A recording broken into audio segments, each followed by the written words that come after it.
every word that I said on the House floor. I've had the opportunity to work with Mike Johnson as vice chair, and I was so humbled and honored to nominate him.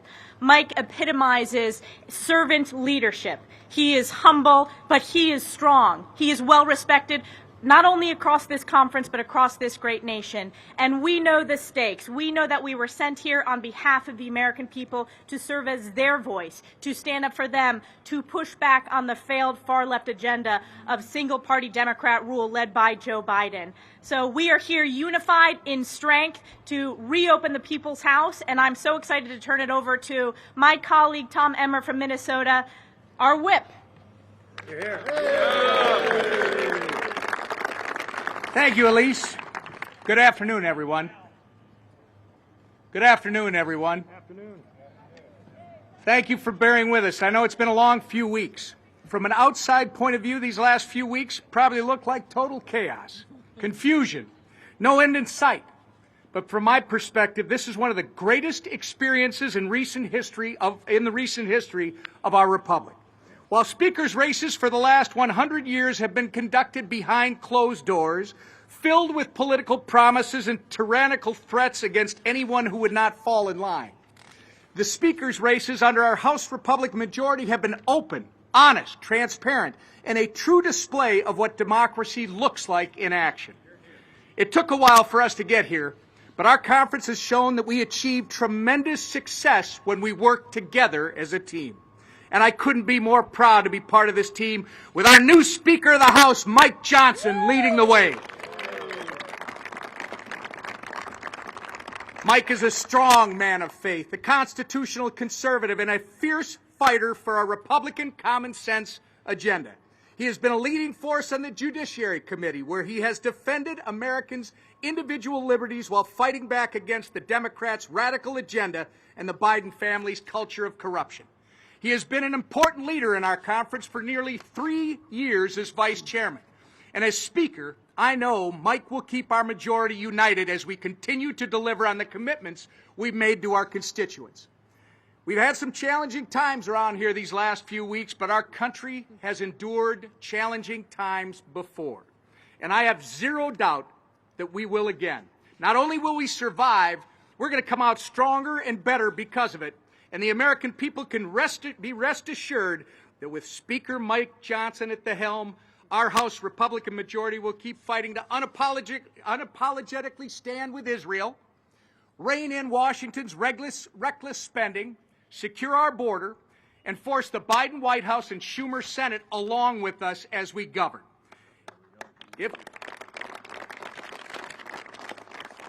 If these last few weeks have proven anything, it's that we will never stop fighting. We will never give up. And I firmly believe that with House Republicans now united and ready to get back to work, as our new Speaker-elect said, our best days lie ahead. And with that, I'm going to introduce the other legend from Louisiana, our Majority Leader, Steve Scalise. Thank you, Whip. Well, this is a great day. This is a day that's been coming for a long time. You know, if you think about what's happened these last 3 weeks, while a lot of people outside of Washington talk about dysfunction, this great group of men and women behind me have been talking about how to fix what's broken in Washington. And hasn't that discussion been coming for way too long? That's what this last 3 weeks has been about. That's what we have been struggling through. That's what we've been working towards, and we resolved it today by electing Mike Johnson as our next speaker. And what Mike laid out was a vision. It wasn't just core principles that he talked about today on the House floor so eloquently, but a vision for how we get not just the House back operating, but how we get Washington working better, how we fix this broken institution, and how symbolic. Mike talked in the House chamber about the symbolism of the House chamber, Moses, In God We Trust, right above the Speaker's rostrum. So many other symbols, Washington, Lafayette, the history of some of the great battles, passing the 13th Amendment in that chamber. But if you look up at this Capitol dome that serves as a beacon to so many, not just here in America, but all around the world, interestingly, the last 3 weeks, the Statue of Freedom was covered in scaffolding. just like we have been doing construction to fix this broken institution. How symbolic that the scaffolding is now coming down as we elected a new speaker to fix this institution that's had problems for decades that needed to be addressed and went ignored for way too long. I have seen this man in action since I was a state representative. For those people that don't know Mike Johnson, maybe they're looking to Google, maybe they're looking to other places. But those of us who have known Mike Johnson for a long time, and I've known him maybe longer than most, I've seen a commitment, a self-service commitment to things bigger than himself, going back to my days in the State House and when he came to Congress. Those same principles followed him. His belief, his faith that drives him so deeply, that some actually mock him for. Those are the principles that make this country so great. Those are the principles that cause people who believe in freedom all around the world to look up at that Statue of Freedom as a beacon of hope for all around the world.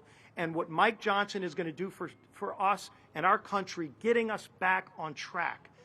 We are just getting started, but people are going to come to know and love what he represents because he fights for things bigger than himself and people who have been ignored for way too long. It is my great privilege to introduce the 45th Speaker of the House, my dear friend, Mike Johnson, the Speaker.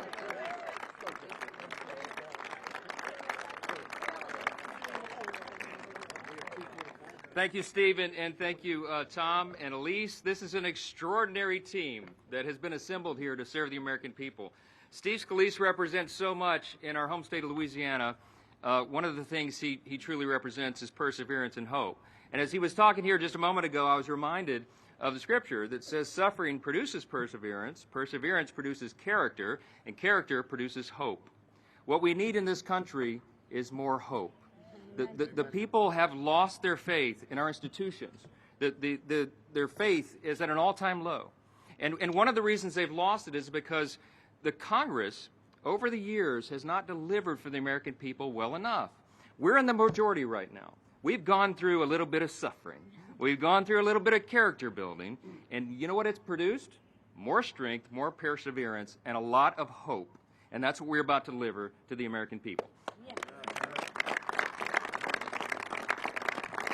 We're going to speak with clarity and conviction and consistency to the American people. We're going to tell them what we're for, what agenda we are pursuing, and why it is best for every American, why it will give them more liberty, opportunity, and security. We're going to speak to that clearly. We're going to act consistently, and we're going to exhibit two things here, trust and teamwork. And this group will deliver for the American people. I said it in the chamber, and I will say it here. We're going to govern well. And I think the people are going to be very pleased with those results. We're so grateful, I'm so grateful and so humbled to have gotten a unanimous vote on the floor by all of my colleagues here.